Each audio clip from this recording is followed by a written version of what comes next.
I'm a virgin, lying about it, because the more guys you sleep with, guys, I'm even scared to use the word. But the bitch, that's the word you become, so they hide it. You understand? Nowadays, when you sleep with more guys, it doesn't matter. In fact, it's the in thing, being a prostitute is the in thing. You know what I'm talking about? It's just the way it is, guys. There's nothing we can do. We are dealing with strong spirits, guys. Spirit of the beast. Guys, the spirits of the beast are not only working in churches through pastors now, but they are working all over. That's why there's so much immorality. They give so much money, and there's more money, less morals. More money, less morals.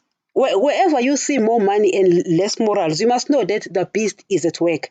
So the beast is not only at work in churches through pastors. Pastors are trying to impress the beast. That's why they're preaching this message of the beast, the messages of money, earthly blessings, and riches. You understand? But it's just the time we are in. Bad timing, guys. Bad timing. I look at these young ones and I feel so bad for them. Feel so bad. Guys, as it is, when you stop loving money and the things of the world, guys, you become a laughing stock. Believe me when I tell you, become a laughing stock.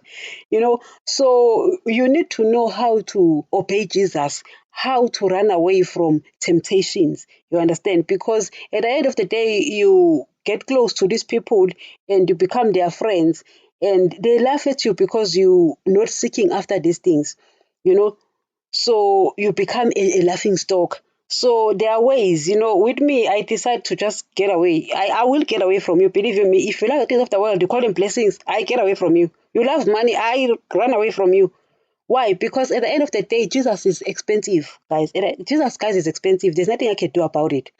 He's expensive, So for me to keep him, there are things that I can't do. So I need to run away from people because, guys, I'm cut from the same cloth. My flesh, as much as I'm spiritually alive, my flesh, guys, enjoys this method and this message of the beast. You understand what I'm talking about? So at that time, sin was sin. At that time, sin was sin. And guys, remember, I've been saying that in every country, there is a constitution. So in Israel, they had the Bible as their constitution. You understand? Because they were dealing with Daddy himself. Even though they did not belong to the kingdom of heaven, they had a God who was of the kingdom of that heaven. You understand? So sin was sin. So Mary, in their eyes, was actually a sinner, The neighbors, the cousins, the family, they were like, you're pregnant and you're not married.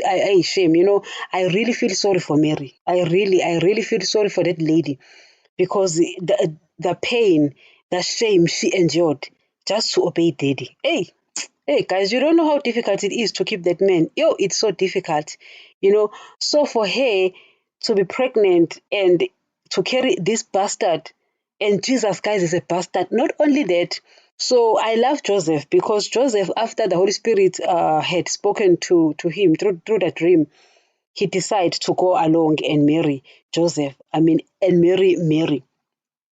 Then they have this child. Guys, I don't know if there were hospitals back then. I never read that history. I'm good with the kingdom of heaven history, but I'm not good with just history. Nevertheless, I don't know if there were hospitals, but I'm pretty sure, guys, there were better place where Jesus could have been born. But in a manger. In a manger, guys. In a manger. With animals around. Guys, there is nothing good about that. Nothing nice about that. So Jesus, guys, is a stumbling block from day one. From day one.